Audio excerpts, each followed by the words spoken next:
Shall we bow our heads once again? Dear Heavenly Father, please be with me today so that some of these things that we talk about, that people won't see them in a bad way, but they'll see them in a good way, to follow your example. And these are the things that will happen when we don't follow your example. In your name, amen. The other day we talked about the statutes, and today we're going to talk about the curses. If you don't keep the statutes, then he will come and smite you with curses. So let's start out with this. And behold, the day cometh that shall burn as an oven. Is that global warming? Yes, it is. And all the proud, yea, and all that do wickedly shall be stubble. In that day that cometh shall burn them up, saith the Lord of hosts, that it shall have neither root or branch. Remember the law of Moses. Well, it must be that they have forgotten him. Moses, my servant, which I commanded him in Horeb for all of Israel, with the statutes and the judgments. Behold, I will send you Elijah the prophet before the coming of the great and dreadful day of the Lord, which is the second coming, or the time of trouble just before it. And he shall turn the hearts of the fathers to the children, and the hearts of the children to their fathers, lest I come and smite the earth with a curse. And the other day we was going over the statutes, and when you keep the statutes, there is a special blessing for you. And we're going to go over some of those that's opposite of those blessings today. Now, when you have this here, what is a curse? First, we're going to go through some places in the Old Testament where the word curse was not translated to curse. Let's go to Merriam Webster dictionary. Curse with a noun, a prayer or invocation or harm or injury to come upon one. A profane or obscene oath or word. That's what a lot of people will say, well, curse would be cursing. Let's go down to curse, a verb. To use profanity, insolent language against, which could be torture. To call upon divine or supernatural power to send injury upon another person. And yeah, there's people that do that. To bring great evil upon or afflict. And they use the example, a land cursed with a famine. Is that going to happen in the future? Yes, it is. And so we can say that is a curse.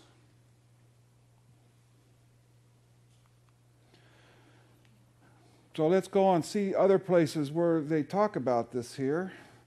And one is in Daniel, my favorite book. Neither shalt thou bring an abomination into thy house, lest thou be a cursed thing like it. But thou shalt utterly detest it, and thou shalt utterly abhor it, for it is a cursed thing. So we should not bring any of those things in our house. And what does Mrs. White say about that? During the sojourn in the wilderness, the Israelites were almost continually in the open air, where impurities would have a less harmful effect upon their dwellers in closed houses. But the strictest regard to cleanliness, and I have a problem with that. I could be much cleaner.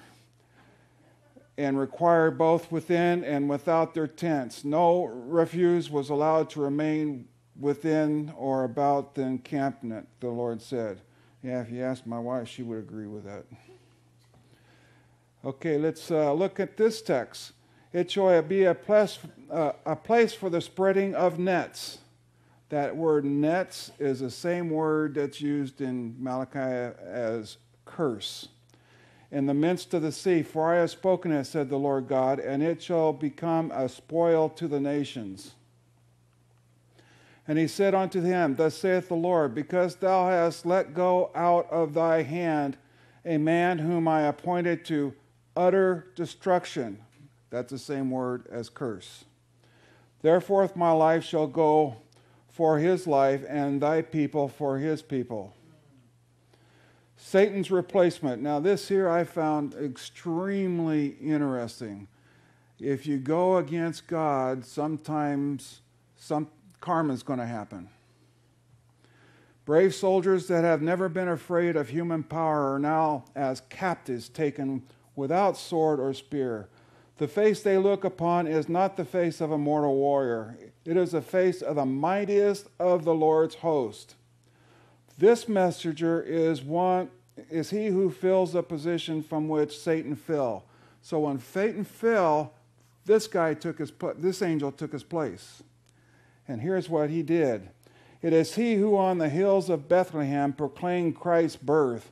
The earth trembles at his approach. The host of darkness flee, and as he rolls away the stone, heaven seems to come down to the earth. It was Satan's replacement that rolled that stone away. That's like, here you go, Satan, enjoy this. The earth see him removing the stone as he would a pebble, and hear him cry, Son of God, come forth. Thy Father calls thee. And I had never heard that before. I thought that was extremely interesting. That's in Desire of Ages. And I love that book after him this week. Whoops, wrong button. Let's see here.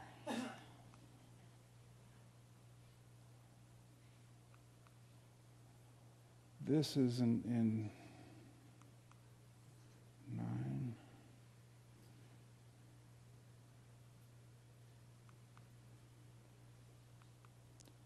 Okay, let me show you what this is. This is for a text coming up. This is Idumea, and I want to show this. You see where it's right next to the Dead Sea? This is in 117 BC. Now, if you go to this picture here, which is 830 BC, you see it's down below. So what I show is some places when we see where this nation was, other places it's not in the same location. But we're going to talk a little bit about who came from there. The Davidic dynasty had long decayed in it, and in its place was a usurping Idumean named Herod, who murdered his way to the throne and curried favor with Rome and the Jewish people by impressive engineering feats, building cities after the Caesars and reconstructing the temple. The desert fortress of Masada, and I seen that somebody was talking about it this week, was built between 37 and 31 BC when Herod the Great, the Idumean, another word I have problems with, was made king of Judea by his Roman overlords.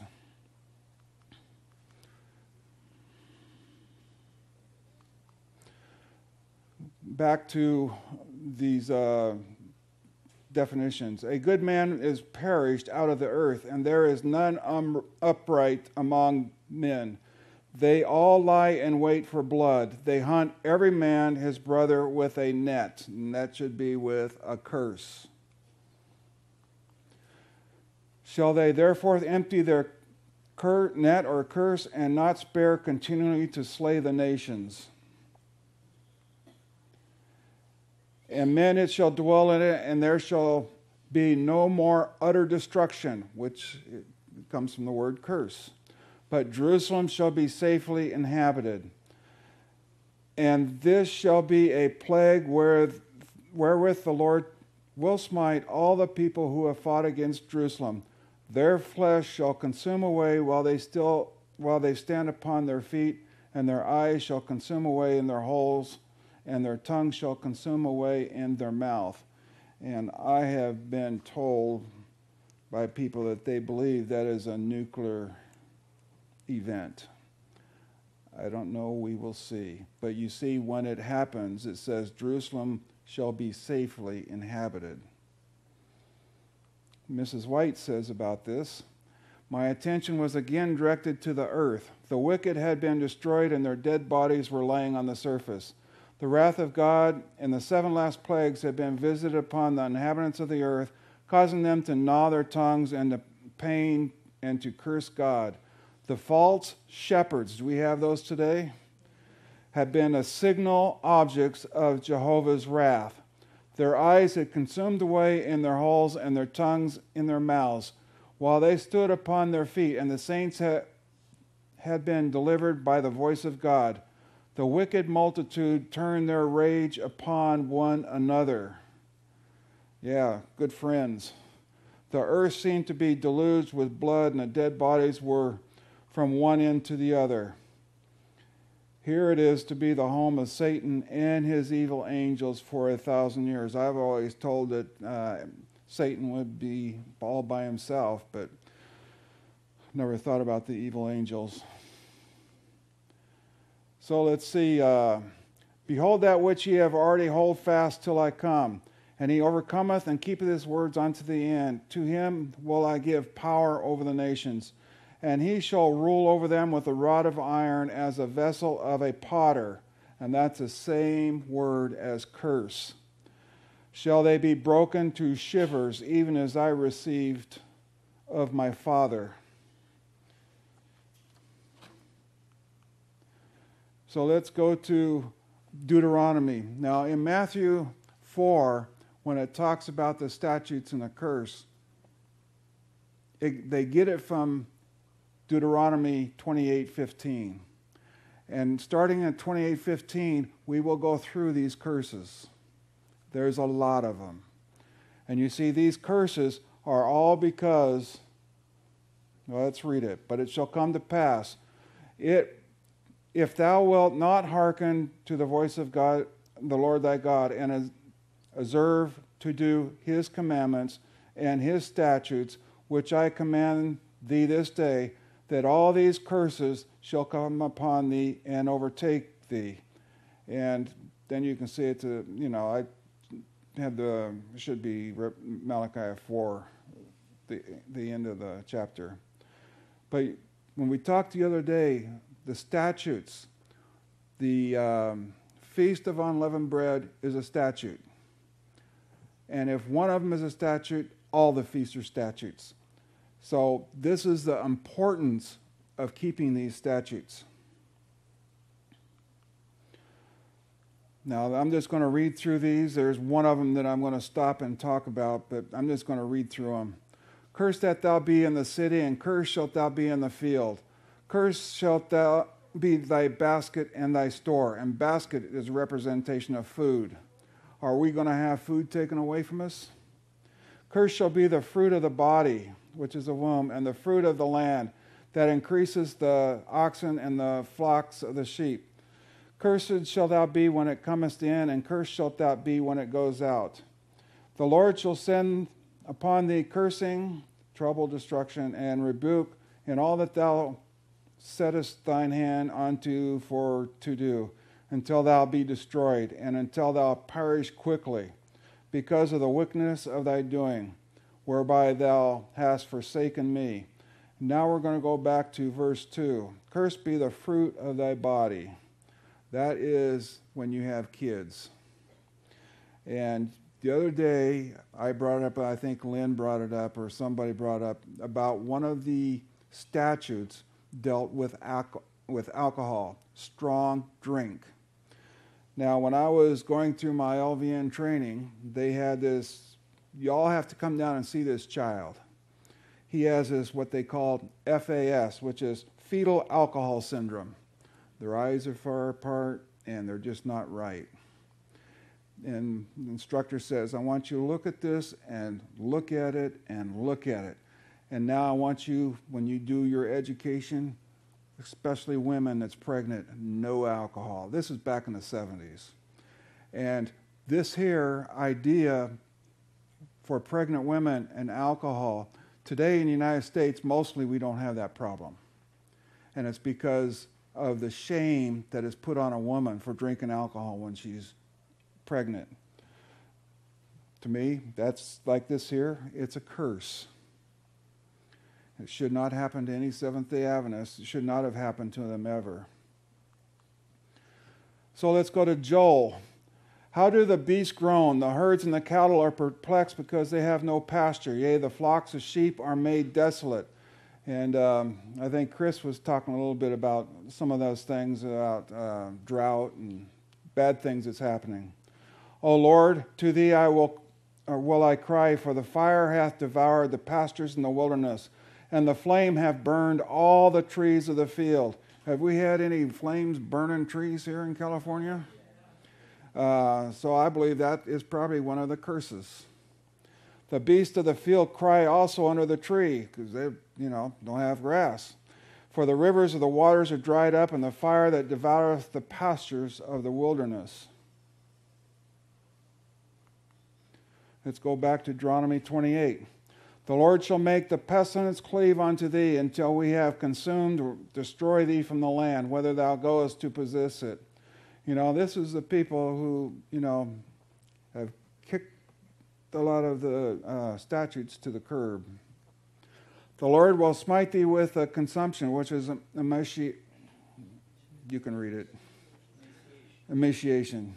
And with a fever, and with the inflammation, and with the extreme burning, and with the sword, and with blasting, and with mildew, and they shall pursue thee until thou perish. And thy heaven that is over thy head shall be brass, and the earth that is under thee shall be iron. The Lord shall make the rain of thy land powder and dust. That means that there's not raining. From heaven, and it shall come down upon thee until thou be destroyed. The Lord shall cause thee to be smitten before thine enemies. Thou shalt go out one way against them, and flee 7 ways before them, and shall be removed unto all the kingdoms of the earth. So let's go look at this here rain, powder, and dust. We see it in Revelation, and Chris talked about it this morning. These have power to shut heaven, that it rain not in the days of their prophecy. And I believe that is still going to happen again in the future, and I believe it has something to do with Elijah. And then Moses had power over waters to turn them to blood, and to smite the earth with all the plagues as often as they will. Now, later we're going to remember these things, because later we're going to have a quote by Mrs. White about all of these things. And thy carcass shall be meat unto all fowls of the air, and unto the beasts of the earth, and no man shall fray them away. The Lord will smite thee with, and I had to look this up, botch, which is basically it's ulcers and boils. And if you've ever had a boil, they're not pleasant. And in the book of Revelation, it talks about having boils. Of Egypt, and with the hemorrhoids, and you can just read that, and with the scab, and with the itch, wherefore thou canst not be healed. And that scab, that scurvy, I don't think this here will be cured with vitamin C. The Lord shall smite thee with madness and blindness and astonishment of heart. And thou shalt grope at noonday, as the blind gropeth in darkness. And thou shalt not prosper in the ways, and thou shalt be only oppressed and spoiled evermore. In other words, it's not going to stop. And no man shall save thee. Thou shalt betroth a wife, and another man shall lie with her. Well, that's not good. Thou shalt build a house, and thou shalt not dwell therein. Thou shalt plant a vineyard, and shall not gather the grapes thereof. So let's go and look in the book of Revelation. We can see some of these same things. You see here, it's not there. And there shall come out of the smoke locusts upon the earth, and unto them was given power, as the scorpions of the earth have power. And it was commanded them that they should not hurt the grass of the earth, neither any green thing, neither any tree, but only those men which have not the seal of God in their foreheads. And to them it was given that they should not kill them, but that they should be tormented 5 months, and their torment was as the torment of a scorpion when he striketh a mat. And I believe that there is a curse. And how to prevent it? Keep all the statutes. Continuing on, thine ox shall be slain before thine eyes, and thou shalt not eat. Therefore thine ass shall be violently taken away from before thy face, and shall not be restored to thee. Thy sheep shall be given unto thine enemies, and thou shalt have none to rescue them. Thy sons and daughters shall be given unto another people. And we will see more about that. And thine eyes shall look and fail with longing for them all day long, and there shall be no might in thine hand. And anybody who has lost a child, the agony that affects them for a long time.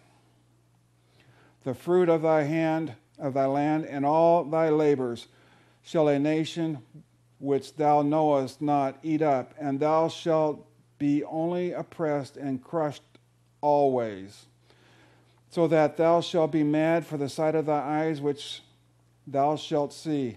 The Lord hath smite thee in the knees and in the legs, and a sore botch we've already seen what a botch meant, that cannot be healed from the sole of thy foot unto the top of thy head. And once again, you can see those things happening with the plagues in the book of Revelation. And then going back for people being led away captive in Luke 21:24, which we all know is future also. And they shall fall by the edge of the sword, and shall be led away captive into all nations, and Jerusalem shall be trodden down of the Gentiles, until the times of the Gentiles be fulfilled. Continuing on. The Lord shall bring thee and thy king which thou shalt set over thee unto a nation which neither thou nor thy fathers have known. You've heard that in the book of Revelation too.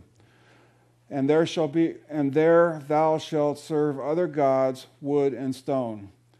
And thou shalt become an astonishment, a proverb, and a byword among all nations, whether the Lord shall lead thee.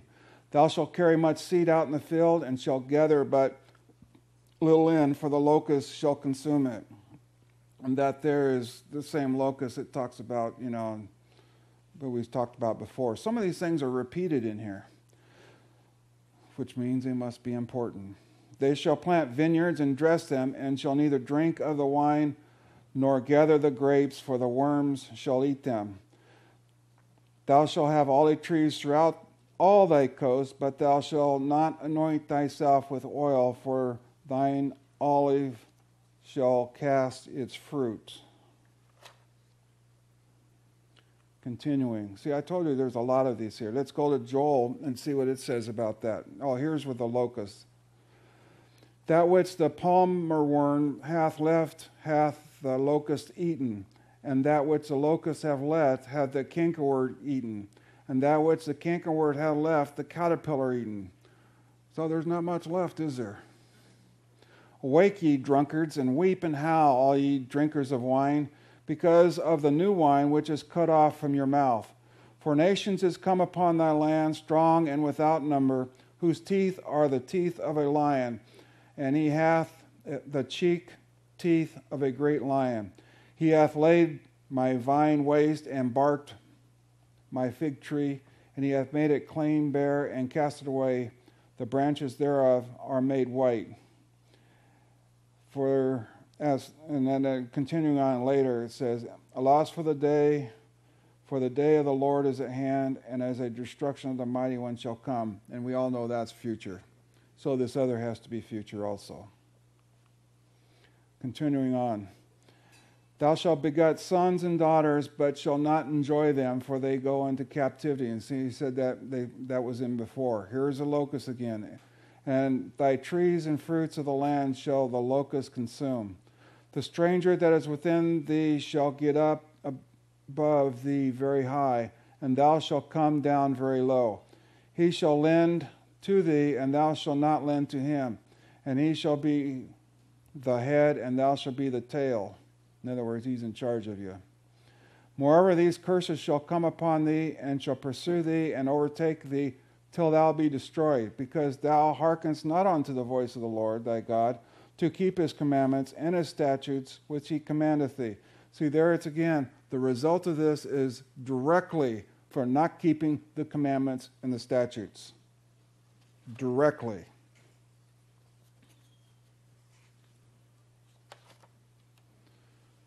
Let me move on. here in Joel it says, behold, in those days and that time when I shall bring again the captivity of Judah and Jerusalem. Continuing on in Deuteronomy 28. And they shall be upon thee for a sign and for a wonder, and upon thy seed forever, because thou servest not the Lord thy God with joyfulness and with gladness of heart for the abundance of all things. Therefore shalt thou serve thine enemies, which the Lord shall send against thee. So when we have enemies come and attack the United States, who sends them? The Lord sends them.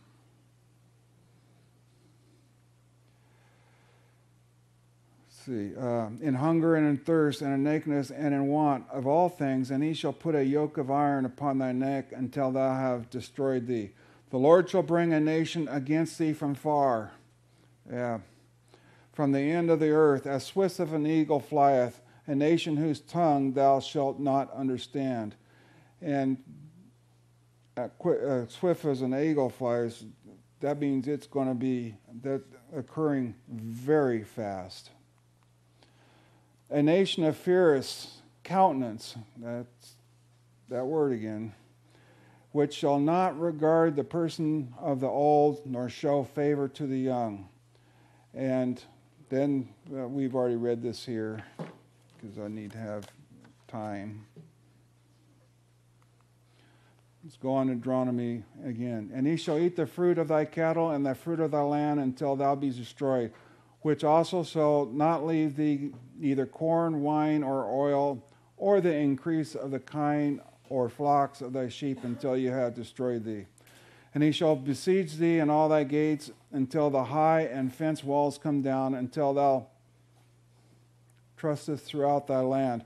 And he shall besiege thee in the gates throughout all the land which the Lord thy God hath given thee. Now, was this land given us by the Lord? You bet it was. And thou shalt eat the fruit of thine own body, the flesh of thy sons and thy daughters, which the Lord thy God hath given thee in the siege and in the straitness wherewith thine enemies shall distress thee. So that the man that is tender among you and very delicate, his eyes shall be evil towards his brother and towards his wife of his bosom, and towards a remnant of his children which he shall leave. Now let's see what Mrs. White says here. This is on Patriarchs and Prophets. But it shall come to pass, if thou wilt not hearken unto the voice of the Lord thy God, and observe and do all his commandments and his statutes by which I commanded thee this day, that all these curses shall come upon thee, and thou shalt become an astonishment, a proverb and a byword among the nations, whither the Lord shall lead thee. And the Lord shall scatter thee among the people from one end of the earth to the other. And there thou shalt serve other gods, and neither thou nor thy fathers have known, even wood and stone. And it goes on, the same thing that we had been quoting. Let's continue the next page. By the spirit of inspiration, looking down through the ages, Moses pictured the terrible scenes of Israel's final overflow as a nation, and the destruction of Jerusalem by the armies of Rome. So this is what was Jerusalem in AD 70 that she was referring to. The Lord shall bring a nation against thee from far and from the end of the earth, as swift as the eagle flieth. Let me go down. Moses closed with these impressive words. I call heaven and earth to record this day against you, that I have set before you your life and death, blessing and cursing. Therefore choose life, that both through and thy seed may live, that thou mayest love the Lord thy God, and that thou mayest obey his voice, and that thou mayest cleave unto him, for he is thy life, and the length of thy days, that thou mayest dwell in the land of the Lord, which the Lord sware unto his fathers, to Abraham and Isaac and to Jacob, to give them. And here we get to the nitty-gritty of this with Mrs. White. The more deeply to impress these truths upon the mind, the great leader embodied them in sacred verse. The song was not only historical but prophetic. While it recounted the wonderful dealings of God with his people in the past, it also foreshadowed the great events of the future. The final victory of the faithful one Christ shall come the second time in power and glory. The people were directed to commit to memory this poetic history and to teach it to their children and children's children. It was to be chanted by the congregation when they assembled for worship and to be repeated by the people as they went about their daily labors. It was the duty of parents to so impress these words upon the susceptible minds of their children that they might never be forgotten. And that's why we have remember the commandments, remember the seventh day, remember the statutes. Why do we need to be reminded? Because we have forgot them or we have nailed them to the cross. Let me go on here, because I'm going to run out of time. Thou shalt eat the fruit of thine own body, the flesh of thy sons and the daughters, which the Lord thy God hath given thee, in the siege and in the straitness, wherefore thine enemies shall distress thee. The tender and delicate woman among you, which would not adventure to set sole of her foot on the ground for delicateness and tenderness, her eye will be evil toward the husband of her bosom, and toward her children which she shall bear, for she shall eat them for want of all things secretly in the siege and straitness wherewith thine enemy shall distress thee in thy gates. What she's talking about here is AD 70 when Jerusalem was destroyed. Natural affections seem to have been destroyed. Husbands robbed their wives, wives robbed their husbands. It's not pleasant. Let's go on. The Savior's prophecy concerning the visitation of judgment upon Jerusalem is to have another fulfillment. Have you seen that in any sermons in the Seventh-day Adventist Church? I know Doug Boucher said it was all done. That was a few years back. Is to have another fulfillment, of which that terrible desolation was but a faint shadow. Going down where it's underlined, let men beware. He has warned the world of the day of final destruction and has given them tokens of its approach, that they who will may flee from the wrath to come. We have been warned and warned. Let's see here. Now the brother shall betray another brother to death, and the father of the son, and the children shall rise up against their parents, and shall cause them to be put to death. Go back and read in Deuteronomy, because I don't have time to go through all those, because it's the same thing in Matthew 24 and Mark 13. They talk about the same things. But this here talks about them being curses. Let's see here. Also, in verse 61, also every sickness and every plague which is not written in the book of this law, them will the Lord bring upon thee until thou be destroyed. And the next verse where it's underlined, because thou wouldn't not obey the voice of the Lord thy God. And the Lord shall scatter thee among all people from one end of the earth to the other, and thou shalt serve other gods which neither thou nor thy fathers have known. And let me continue on. This is long.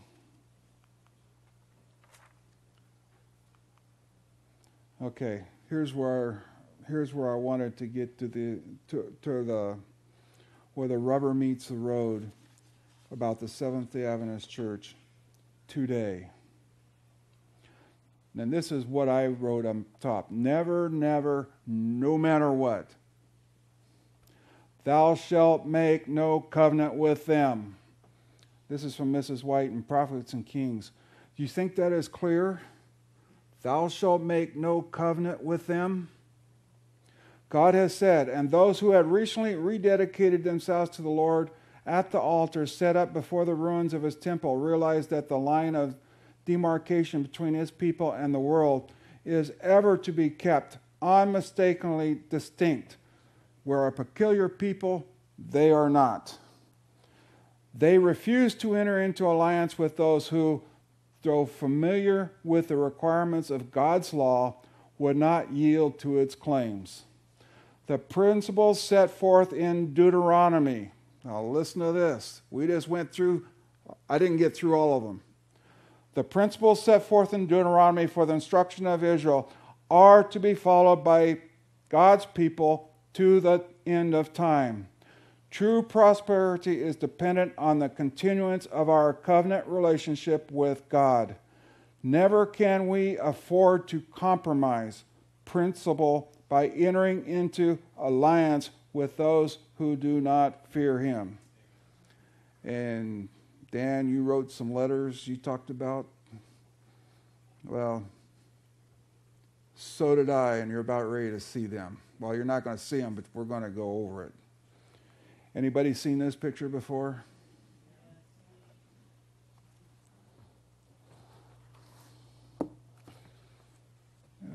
Here it is.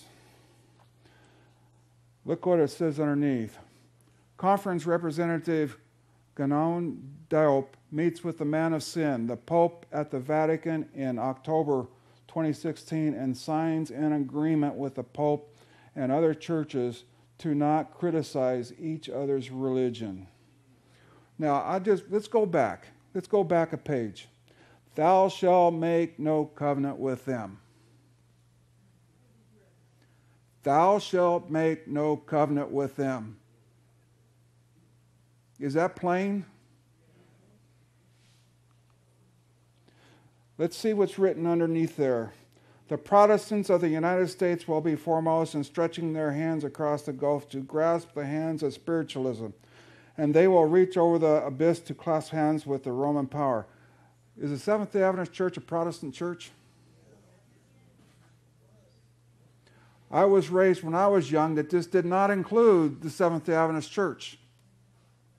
But guess what? They just reached over and made an agreement with him. And under this influence of this threefold union, this country will follow in the steps of Rome in trampling on the rights of consciousness. So, I wrote a letter. I sent out 5 emails. And if you want to come and look at the emails, I will not mention names because these people are, employed just like other people. But you can come up and you can see who they are. And I got a couple responses. And after I got the first response, this is what happened 2 weeks later because I emailed them back. I haven't heard from you. I'm very interested because I want to find out. And I'm going to read some more. It's in this article. October 2, 2017. I am forwarding your letter to Dr. Diop, our religious liberty director, so he can answer you back with the facts. Let's see, that's 20. I'm still waiting. Signed, yours in his service. You know what, in his service? You know when you sign stuff like that? Did you know that's a Jesuit? That's the way Jesuits sign things, in his service. INS, I used to talk to people back there and I was told, no, that just means in his service. I've been told that I don't know how many times, but that's just my opinion. The other one was, as soon as Dr. Diop is able to, and after his travel appointments, he will surely respond. And when I read this, I says, I wonder who his travel appointments is with. Is he meeting with the Pope? Now, let's see here. Let me go over some things that was in this article. By the way, I sent this. Is Lee here? Yeah, you remember this? I sent this to you back then. You emailed me back, and here's what I emailed you. I will study this more, but I thought that it was just the Lutherans. But it looks like that I was wrong. In other words, the Seventh-day Adventist. Then I put down, there is still protesting done in the bond house.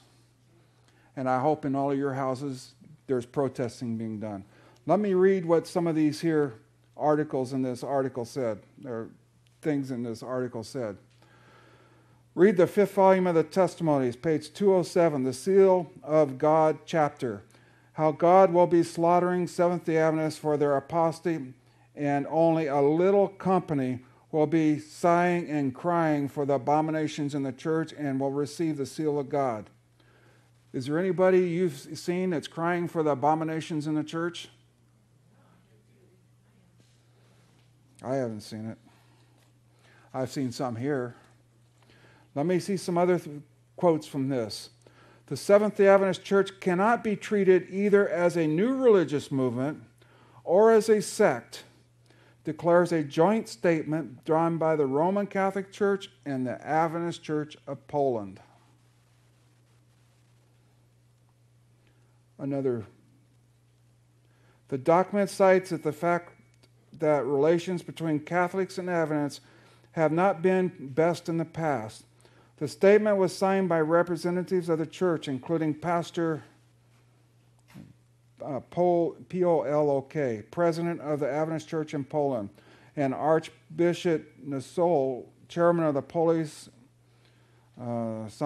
Commission for Economical Affairs. This document affirms religious liberty. I wonder if this guy's ever read The Great Controversy. I really wonder. This document affirms religious liberty. We are regarded it as an important development, not only for our church in Poland. Religious minorities are too often regarded as less than what they are. That's the same gentleman. It's not the same as what's up there. No, I'm reading here. I didn't put this on here. I decided when I went through this morning, I said, I need to read some of these things. Sorry. You can look at this afterwards. This is an important turn of events for our church, says Professor Lyko, who for many years was responsible for the Polish Adventist Church public affairs. This development is not a result of criticism, public attacks, or confrontation, but Christian kindness toward each other and respect for dignity of human person. You remember what Chris was saying this morning, for the common good? Let's get together for the common good. Let's make like I think Randy, let's all sing Kumbaya or whatever. It's all good.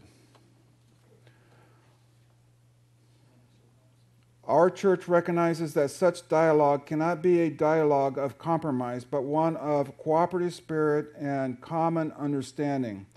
We are doing nothing different except what our early pioneers in our church supported and advocated.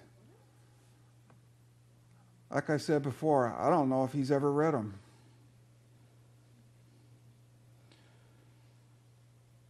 How can the Adventist Church identify the papacy as a beast if it partners with them? The conference is not spreading the three angels' message to the world, as they would rather follow the papacy over their duty to God. The Catholic side recognizes in the document of Christian-centric character of our beliefs, and especially our beliefs on the Trinity, as well as ecological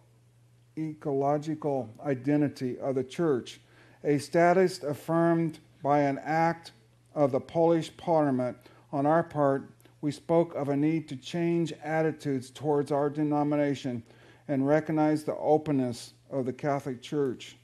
He explained, well, I was always told that the Catholic Church never changes. So who's changed?